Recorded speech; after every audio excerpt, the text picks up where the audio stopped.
வாழ்வாதார பிரச்சனை சம்பந்தப்பட்டது. ஆகவே இது நடிகர் சங்கம் இன்னைக்கு எழுதி வச்சுட்டாங்க. இன்னைக்கு வந்து அதிகபட்சம் ஒரு 30 நாள் டைம் கொடுத்தாங்க. பெப்சி சம்பந்தப்பட்ட எல்லாத்தையும் எழுத்துப்பூர்வமான இதை வந்து நம்ம ரெக்கார்டா பண்ணிடுவோம். 100% பண்ணுவோம். லெட்டரா கொடுத்துருங்க. லெட்டரா கொடுத்துருங்க. நீங்க வந்து லெட்டரா கொடுத்துருங்க.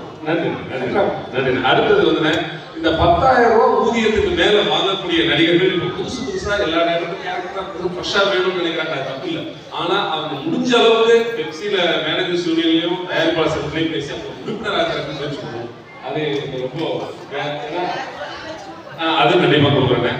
அப்புறம் அவங்க ஏதாவது ஒரு நன்கொடையும் கொடுக்கணும். அதை கொஞ்சம் மனசுல வச்சு அதான் கண்டிப்பா லிட்டரலா வந்து நாம வந்து நீங்க உங்களுக்கு தெரியாது. நாங்களாம் பிச்சை தான் எடுக்கிறோம். கண்டிப்பா அதை கடவுள் சத்தியமா சொல்றேன்.